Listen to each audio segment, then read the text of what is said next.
मी नेहमी एक उदाहरण सांगतो. मी जेव्हा कॉलेजला होतो, मी आमच्या सरांना विचारलं होतं, सर आम्हाला विचारायचे की कोणाला MBA कशात करायचं आहे वगैरे. मी सांगितलं मला ह्युमन रिसोर्स मॅनेजमेंटमध्ये MBA करायचं. आणि आमच्या वर्गात एक बोबडं बोलणार पोरग होतं. त्याला विचारलं तुला MBA कशात करायचं? ते म्हटलं मला मार्केटिंगमध्ये MBA करायचं. सर म्हटले तुला नीट बोलता येत नाही, तू मार्केटिंगमध्ये MBA काय करणार? तुझं बॅकग्राऊंड कॉमर्स आहे, तू फायनान्समध्ये MBA कर. पोरग वर्गात उठून उभं राहिलं. म्हटलं चल कळणार तर मार्केटिंगमध्ये MBA कळणार नाही तर शिकणार नाही. म्हटलं सर म्हणले तुला काय करायचं ते कर, आपण परीक्षा घेऊयात आणि शोधूयात कुणामध्ये मार्केटिंगचं टॅलेंट आहे. मी म्हटलं ठीक आहे. परीक्षा काय घेतली? 100 रामायणाच्या प्रती दिल्या आणि सांगितलं बाजारात जाऊन विकून यायच्या. ज्याच्या सगळ्यात जास्त विकल्या जातील आपण समजूया त्याच्यामध्ये मार्केटिंगचं टॅलेंट आहे, त्यानं मार्केटिंगमध्ये MBA करावं. आम्हाला वाटलं आम्ही बोलणारी पोरं 100 रामायणाच्या प्रती तर अशा बाजारात विकून येऊ. 8 दिवस आम्ही बाजारात फिरलो. 9व्या दिवशी वर्गात आलो. सरांनी विचारलं गणेश 100 पैकी किती प्रती गेल्या? म्हटलं 4. राहुल 8, संतोष 10. मार्क मिळवणारी पोरं पण 20 पेक्षा जास्त प्रती कोणाच्याच गेल्या नाही. बोबडं बोलणारं पोरगं मागच्या बाकावर बसायचं. त्याला विचारलं तुझ्या किती गेल्या रे? म्हटलं सर 100च्या प्रती विकून आलो. म्हटलं सर म्हटले केलं काय? मार्केटिंगची कोणती स्ट्रॅटेजी, कोणतं रेफरन्स बुक? म्हटलं काहीच नाही. लोकांच्या दालात द्यायचो, बेल दाबायचो, लोक बाहेर यायची, लोक बाहेर आली की समोर लामायण ठेवायचो आणि सांगायचो हे लामायण विकत घेता का वाचून दाखवू? लोक म्हणायची वाचून नको दाखवू, तुझं रामायण विकत घेतो. बोबडं बोलणं विकनेस आहे का स्ट्रेंथ आहे? दाबून ठेवला असता तर स्ट्रेंथ ठरला असता का? आपल्याला वाजवून विकता आलं पाहिजे. त्यासाठी अपेक्षित असणारी कौशल्य आत्मसात केली पाहिजे. आम्ही कॉलेजला असताना आमच्या सरांनी सांगितलं होतं अमुक एरियामध्ये जरा सर्वे करून या की तिथे स्वीट मार्ट चालेल का, स्वीटचं दुकान चालेल का. तिथं ऑलरेडी 10-20 दुकानं होती. सगळ्यांनी येऊन रिपोर्ट केला 20 दुकानं आहेत, नवीन दुकान टाकण्यात मजा नाही. एकच पोरग होतं, त्यानं तिथं जाऊन सांगितलं म्हटलं 20 आहेत, याचा अर्थ 21वा पण चालू शकतं. म्हटलं ही दृष्टी आहे आणि ही दृष्टी आम्हाला विकसित करता येईल का? जगात काहीतरी तुम्ही वेगळं लोकांसमोर आणावं लागेल, मांडावं लागेल. काळ आणि वेळेनुसार तुम्हाला बदलावं लागेल. काळ आणि वेळेनुसार जर तुम्ही बदलला नाहीत ना तर तुम्ही मार्केटमध्ये टिकू पण शकणार नाही. आपल्या पिढीने आयुष्यात पहिला फोन कोणत्या कंपनीचा घेतला होता साहेब? नोकिया 3310, 1100, 1600, 2600. 3310 तर असा होता एखाद्याला फेकून मारला ना टिंगुळ येईल पण मोबाईलला काय होणार नाही. 3 दिवस त्याची बॅटरी उतरत नव्हती आणि मोनोपोली होती नोकियाची. सगळ्यांकडे नोकिया सोडून दुसरा फोन दिसत नव्हता लवकर. आज नोकिया मार्केटमध्ये आहे का हो? आहे तर किती आहे? का नाही आहे? अँड्रॉइड टेक्नॉलॉजी नोकियानं स्वीकारली नाही, नोकिया नाही टिकू शकलं. दादा हा कॅमेरा कोणत्या कंपनीचा आहे? Sony, Panasonic, Nikon. आता कॉडॅक आहे का? आता कॉडॅक दिसत नाही. आणि तुम्ही तुमच्या आईवडिलांना विचारा त्यांच्या लग्नात कोणता कॅमेरा होता? 100% कॉडॅक. आणि 36च फोटो निघायच्या एका रोलमध्ये. म्हणजे नवरा नवरी हार घालायला आणि फोटोग्राफरचा रोल संपायला. आणि नवरदेव कितीही मागं लागू दे फोटोग्राफरच्या 6-6 महिने अल्बम मिळत नव्हते. ते म्हणणार ते फोटो धुवायला दिलेत, कोणत्या नदीवर जात होतं काय माहित. आणि जे पाहिजे तेच फोटो नेमके जळालेले असायचे. आता कॉडॅक का नाहीये? डिजिटल टेक्नॉलॉजी कॉडॅकनं स्वीकारली नाही, कॉडॅक नाही टिकू शकलं. नवीन तंत्रज्ञान तुम्हाला स्वीकारावं लागेल. काळ आणि वेळेनुसार तुम्हाला बदलावं लागेल. नवीन टीव्ही आला होता घरात, त्याला सेटर बिटर असायचं, पोरांनी पाहू नये म्हणून लॉक करायचं त्याला. लाईट कमी जास्त व्हायला लागली की स्टेबलायझर असायचं. आणि प्रक्षेपण गेलं का पोरं म्हणायचे टीव्हीला मुंग्या लागल्या. आता टीव्हीला कुठं मुंग्या लागतात का? मग यातलं एखादं हुशार असन त्यानं वर जायचं, अँटिना फिरवायचा, एकानं खालून म्हणायचं दिसलं, मग त्यानं खाली यायचं, त्यानं खाली येऊस तर इकडं परत प्रक्षेपण गेलेलं असेल. आणि पिक्चर कधीतरी बघायला मिळायचं हो. कधीतरी छायागीत, कधीतरी चित्रगीत, कधीतरी मुगली, कधीतरी चंद्रकांता. एक मी मगाशी जे म्हटलं ना अभावामध्ये सुख होतं. कधीतरी चित्रपट बघायला मिळायचा म्हणून गर्दी व्हायची टीव्ही समोर. रविवारी रामायण महाभारत असायचं, गावात शांतता असायची, चिडीत चूप. इतकी लोक मजा घ्यायची या सगळ्या गोष्टींची, कारण अभाव होता. आता रोज चित्रपट आहेत, कोणतंही चॅनल लावा. रविवारी 4 वाजता मराठी पिक्चर लागायचा. धूमधडाका, थरथराट, लक्ष्मीकांत बेर्डे, अशोक सराफ, महेश कोठारे यायचा, ओ डॅम इट. आणि मध्येच एक जाहिरात लागायची. आता ह्या तरुण मुलींना ती जाहिरात पाठ नसेल, माहीत नसेल, पण सगळ्या पालकांची मात्र ती जाहिरात पाठ असणार. लाईफ बॉय ह्याच्या हा ऐकलं की नाही? खात्री आहे मला आमच्या सगळ्या पिढीविषयी, कारण आमच्याकडे दुसरा पर्याय नव्हतो. जाहिरात बदलायला, चॅनल बदलायला ऑप्शनच नव्हता. जाहिराती सगळ्या पाठ असायच्या. आणि लाईफ बॉयच्या जाहिरातीमध्ये फुटबॉल खेळणारी पोरं दाखवली होती. भारतात कधीतरी फुटबॉलची क्रेज होती का? क्रिकेटची क्रेज होती, पण लाईफ बॉयची मोनोपोली होती. लाईफ बॉयला कुणी म्हणायचं तुम्ही क्रिकेट खेळणारी पोरं का दाखवली? इतका रुबाब होता लाईफ बॉयचा. लोक दुकानात जायची आणि म्हणायची साबण द्या नव्हती म्हणत, लाईफ बॉय द्या म्हणायची. इतका रुबाब लाईफ बॉयचा. पण त्यानंतर राजा हिंदुस्तानी पिक्चर आलेला. करिश्मा कपूर एकदम फॉर्ममध्ये होती. लक्सनं करिश्मा कपूरला ब्रँड अँबॅसेडर केलं. आता लक्सनं करिश्माला ब्रँड अँबॅसेडर केल्यावर फुटबॉल खेळणाऱ्या पोरांकडे कोण बघतंय का? लक्सनं मार्केट कॅप्चर केलं. लाईफ बॉयला कळलं आता करिश्माच्या कॉम्पिटिशनमध्ये फुटबॉल खेळणारी पोरं टिकणार नाहीत. आता त्यांनी लाल रंगाचा ठोकळा साबण बाजूला केला आणि लाईफ बॉय गोल्ड नावाचा गुळगुळीत साबण बाजारात आणला. आणि लाईफ बॉय गोल्डची जाहिरात कोण करत होतं? आता फुटबॉल खेळणारी पोरं नाहीत. लाईफ बॉय गोल्डची जाहिरात करत होता कॉलेजचा एक तरुण मुलगा आणि मुलगी. मुलगी गाडीवरनं उतरते, रागात निघून जाते. मुलगा विचारतो काय झालं? मुलगी सांगते पसीने की बदबू से परेशान. पोरगा घरी जातो, लाईफ बॉय गोल्ड आंघोळ करून येतो. या कंपन्यांना कळलो काळ आणि वेळेनुसार आपल्याला बदलावं लागेल. कोविडमध्ये एक तरी साबण अशी जाहिरात करत होता का आमचा साबण सुगंधी आहे, तो लावल्यावर तुम्ही गोरे व्हाल? कोविडमध्ये कुणाला गोरं व्हायचं पडलं होतं? प्रत्येक साबण एकच जाहिरात करत होता, 99.9% किटाणू से मुक्ती. कोविडमध्ये साहेब संतूर मम्मी बिम्मी सगळं बंद, फक्त किटाणू आणि मुक्ती. आणि साहेब मला मोती साबणाचं गणित अजून समजलेलं नाही. मोती वर्षभर कुठं असते काय माहित? ते दिवाळीलाच येतंय, वर्षभर झोपताय, दिवाळीला म्हणताय उठा उठा मोती साबणानं आंघोळ करायची. त्यानं ठरवून घेतलंय वर्षभर कुणाला काय करायचं ते करा. आपलं मार्केट, गरीबातला गरीब आणि श्रीमंतातला श्रीमंत माणूस, ते मोती आंघोळ केल्याशिवाय त्याला वाटतच नाही दिवाळी झाली. त्यानं त्याचं मार्केट ठरवलंय. आपल्याला आपलं मार्केट ठरवता आलं पाहिजे. भारत ही जगातली सगळ्यात मोठी बाजारपेठ आहे आणि दुर्दैवानं आपल्याच पोरांना अजून समजलेलं नाही की भारत ही जगातली सगळ्यात मोठी बाजारपेठ आहे आणि आपण ती वापरली पाहिजे. आपण नोकरीच्या रांगांमध्ये उभे आहोत. मी म्हणत नाही तुम्ही नोकरी करू नका, पण का आपण व्यवसायाचे उद्योगाचे पर्याय स्वीकारायचे नाहीत? प्रत्येकाचं स्किल वेगळं आहे, सगळेच जण उद्योग व्यवसायात येऊ शकणार नाही. पण MBA कॉलेजच्या बाहेर सुद्धा बोर्ड लावलेला असतो 100% जॉब गॅरंटी. तिथं सांगा ना की इथून बाहेर पडणारी पोरं बिझनेसमध्ये येतील, उद्योगात येतील, व्यवसायात येतील, व्यापारात येतील. 140-45 कोटी लोकसंख्या आहे भारताची, एवढी मोठी बाजारपेठ. बरं शेजारी चायनाला कळते, सकाळी उठल्यापासून रात्री झोपेपर्यंत भारतीयांना जे लागतंय सगळ्याचं प्रोडक्शन चायना करते. जपानला कळतंय भारतात आणून काय विकायचं, अमेरिकेला कळतंय भारतातल्या बाजारपेठेला कसं वापरायचं. आम्हाला का समजत नाहीये? एवढा देश आहे इस्रायल, कृषी क्षेत्रात कुठच्या कुठे निघून गेला आणि आम्हाला 60-70 वर्ष लागली हे कळायला की पाणी पाटाला नसतं द्यायचं, पिकाला द्यायचं असतं. आम्ही 60-70 वर्ष पाटानंच पाणी देतोय, त्याच्यावर गाणी बिनी काय. आता ठिबक वगैरे सिंचन पद्धती नव्यानं आल्या आणि मग आम्हाला कळलं की पाणी थेट पिकाला द्यायला पाहिजे. आता आमच्या विद्यापीठानं ड्रोन टेक्नॉलॉजी विकसित केली. आता आम्ही शेताच्या ते ड्रोन फक्त तुम्ही नाही वापरायचा, आता फोटो काढायला शेतकरी ड्रोन वापरणार. त्यांना बांधाव बसायचं रिमोट घेऊन, खांद्यावर पंप नाही टाकायचा, त्यांना रिमोटनं फवारणी मारायची सगळ्या शेतावरती.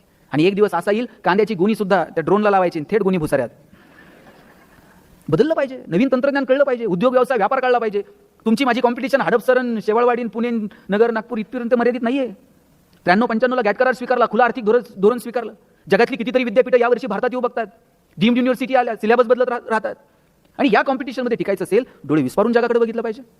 ठराविक एखादी परीक्षा ती क्रॅक करण्यासाठी अपेक्षित असणारी तंत्र आणि ती एक्झाम पास होऊन अमुक एखाद्या कॉलेजला नंबर लागणं आणि तिथून बाहेर पडल्यानंतर एखादं पॅकेज, आयुष्यात एखादी गाडी, एखादा फ्लॅट, हप्ते हप्ते हप्ते हप्ते हप्ते आणि एक दिवशी स्विच ऑफ. एवढंच फक्त करिअर आहे का? अरे आयुष्य परत नाहीये, मस्त जगू. रतन टाटा साहेब ज्या दिवशी गेले त्या दिवशी आपल्या सगळ्यांचं स्टेटस काय होतं? टाटा साहेबांचा फोटो होता की नाही? बरं आपण कोण भेटलोय का त्यांना? पण भारतातला काय जगातला प्रत्येक माणूस हळहळ व्यक्त करत होता, मोठा माणूस गेला. कलाम साहेब ज्या दिवशी गेले गावातला फेटा बांधलेला माणूस रडत होता. मी म्हणलं बाबा का रडताय? अरे म्हणले देव माणूस गेला, कलाम साहेब गेले. म्हणलं कधी भेटला होता? कशाचं बाबा, एवढा मोठा माणूस आपल्याला कधी भेटतो? मग रडता का? नाही, लय मोठा माणूस गेला म्हणले. कलाम साहेब राष्ट्रपती म्हणून जेव्हा त्यांचा कार्यकाल संपला, हातात 2 बॅग घेऊन त्या राष्ट्रपती भवनातून बाहेर पडले. एका बॅगमध्ये त्यांचे काही पुस्तकं, डायरी, काही महत्त्वाची कागदपत्र आणि एका बॅगमध्ये 2 ड्रेस. काय जगली हुई माणसं. असे मोठे आदर्श आम्ही आमच्या लेकरांसमोर कधी ठेवणार आहोत? आपल्याला हे चांगले आदर्श आपल्या लेकरांसमोर ठेवता आले पाहिजे. साहेब पुण्यामध्ये 2-4 महिन्यापूर्वी पोलिसांनी कार्यवाही केली, कोट्यवधी रुपयांचं ड्रग्ज सापडलं. जे पुणे विद्येचं माहेरघर म्हणून ओळखलं जातं त्या पुण्यामध्ये कोट्यवधी रुपयांचं ड्रग्ज सापडतं. ज्या अर्थी ते सापडतं त्या अर्थी इथं ग्राहक आहे. ग्राहक काय कोण अमेरिकेहून येऊन इथून ड्रग्ज घेऊन तिकडे जाते का? इथे आलेली पोरं कुठली आहेत? इथं बसलेली निम्मी पोरं, इथं या भागातली पोरं इकडे सोलापूर, बार्शी, विर्शी इकडून आलेली आहेत. खेड्यापाड्यातली पोरं पुण्यात शिकायला येतात. या पोरांच्या आता पॅरेंटिंग हे इतकं क्लिष्ट बनत चाललंय. तुम्ही तुमच्या आई-वडिलांना विचारा, अरे एकदा पोरगं बापानं शाळेत नेऊन दाखला बिकला ते भरलं, पोरगं एकदा रुजू झालं 10वी होईपर्यंत बापाला माहित पण नव्हतं शाळेत काय कसं काय कुठं. आता मात्र रोज परिस्थिती भयानक बदलतीये. शिक्षकांनी पोराला मारलं, कानाला पकडलं तरी पालक काही बोलत नव्हते. आता अनेक गोष्टी आहेत. पोरांच्या आजूबाजूला अशा अनेक गोष्टी आहेत की त्यांचा प्रभाव पोरांच्या व्यक्तिमत्वावरती होतोय. हातात मोबाईल आहे, जग असं एका क्लिकवरती येऊन थांबलंय. आजूबाजूच्या पोरांचं वागणं, त्याचा प्रभाव मुलांवरती होतोय. अशा वेळेला मुलांना लक्ष देणं, मुलांचे मित्र कोण आहेत, मुलांच्या मैत्रिणी कोण आहेत, मुलं काय बघतात, काय वाचतात, काय ऐकतात, कुणाच्या संगतीमध्ये आहेत. 2 मार्क एखाद्या विषयाला कमी पडले तरी चालतील, पण आमची पोरं कुणाच्या संगतीत आहेत? आता इथे उदय जगतापांनी एक प्रोग्राम घेतला होता. यात सगळ्या जे अस्वस्थ पुणे वेगवेगळ्या लोकांना बोलवलं होतं, पोलीस कमिशनर वगैरे सगळे होते. बऱ्याच लोकांनी सांगितलं की पोलिसांनी कार्यवाही केली पाहिजे, शाळेच्या बाहेर ज्या टपऱ्या आहेत त्यांची झाडाझडती केली पाहिजे. म्हटलं प्रशासन त्यांचं काम करेल, टपऱ्यांची झाडाझडती करेल, काय करायचं ते करेल. आपण आपल्या पाल्याची बॅग चेक करून किती दिवस झालेत? शाळेतून आल्यानंतर त्याचं दप्तर बघून किती दिवस झालेत? आपण त्याचं कधी दप्तर बघतो? आपण कधी त्याची वही बघतो? कधीतरी घरी आल्यानंतर त्याला विचारतो आज कोणकोणते क्लास झाले, काय झालं केमिस्ट्रीच्या विषयात, काय शिकवलास, काय आज तू लॅबोरेटरीमध्ये गेला होता, आज काही प्रयोग. आता प्रयोग तर विषयच उरला नाही. एखाद्या क्लासला पोरांना पाठवून टाकायचं, त्यांनी प्रयोग नाही केले तरी चालतात, त्यांची तोंड बघून त्यांना प्रयोगाचे मार्क मिळणार आहेत.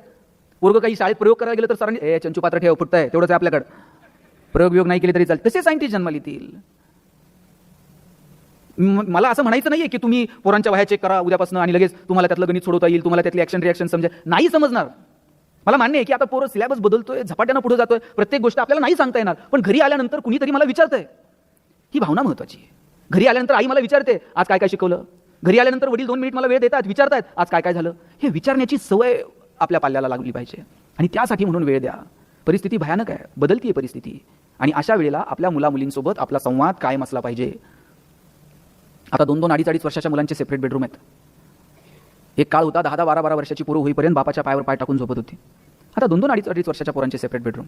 जुन्या काळात आई बापाला शरीराचे धर्म नव्हते का? पण त्यांनी ते जोपासत असताना ठराविक वयापर्यंत मुलांचे स्पर्श तुटू दिले नाहीत. आता 2-2, 2.5 वर्षाचे पोरांचे जर सेपरेट बेडरूम नाही, त्यांनी म्हातारपणी आपला बेड गावाच्या बाहेर काढला ना.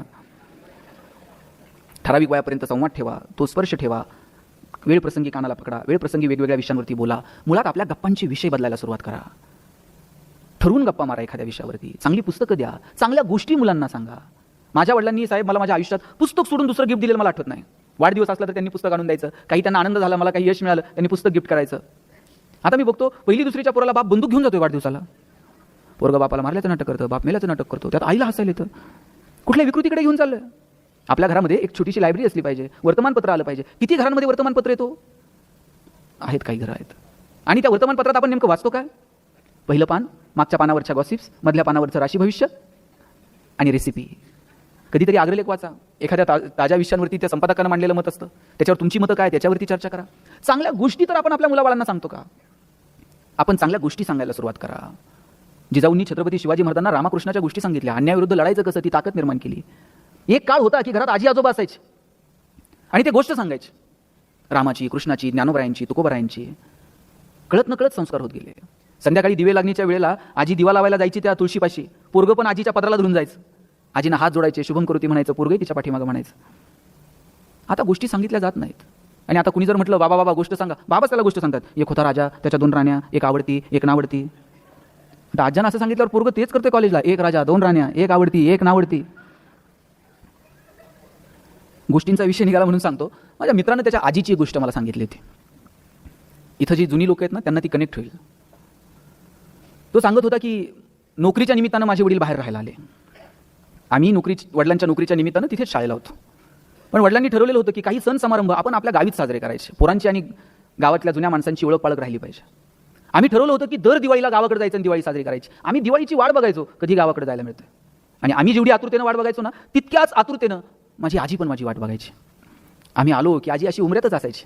पटकन जवळ घ्यायची, बोटं मोडायची, तिचे ओठ गालावर लावायची, मजा वाटायची. आमच्या आजीचं नाव म्हटलं सीताबाई. तसं तिचं माहेर मोठं होतं.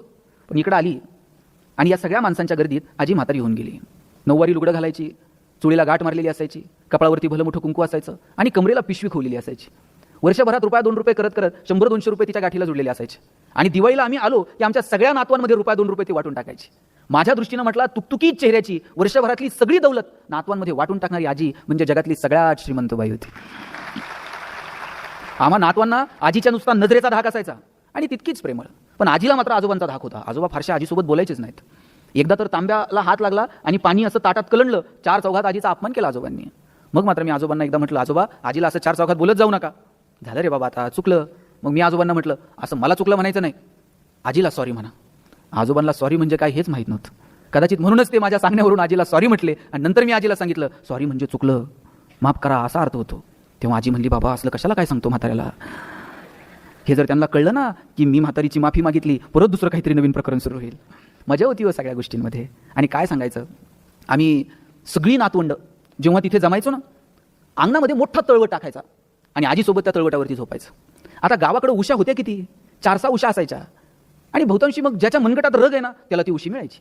मी सगळ्यात लहान, माझ्या वाट्याला उशी कधी आली नाही म्हणून मी कोपऱ्यात जाऊन रडत बसायचो. आजी यायची, उचलायची, जवळ घेऊन बसायची. माझं नशीब इतकं थोर म्हटलं, बाकीच्या पोरांना कापसाच्या उशा मिळाल्या, मला मात्र झोपायला आजीचा हात मिळत राहिला. आजीच्या हातावरती डोकं ठेवून मी झोपायचो. मग आजीला म्हणायचो, आजी सगळी पोरं झोपली, मला गोष्ट सांग की. माझ्या आजीनं मला किती किती गोष्टी सांगितल्या. सगळ्या गोष्टी जशाच्या तशा माझ्या डोळ्यासमोर आहेत. आजीनं सांगितलेल्या गोष्टी कोणत्या? सीतेची, कौशल्याची, शापानं दगड झालेल्या अहिल्याची, ज्ञानोबरायांची रुक्मिणी, सुखोबा महाराजांची सोयराबाई, सगळ्या बायांची दुःख आजीनं मला लहानपणी सांगून टाकलेली. सीतेची गोष्ट सांगताना तर आजी इतकी हळवी होऊन जायची. आजी म्हणायची, सीता तशी जनकाची लेख, मोठ्या घरात जन्माला आली, घर पण तिला मोठं मिळालं, अयोध्येची राणी होणार होती. पण तिला आदल्या दिवशी कळालं, रामाला राज्य नाही, रामाला वनवास आणि भारताला गादी. पण एक शब्द उलटा बोलली नाही. नवऱ्याच्या पाठीमागं वनवासाला निघून गेली.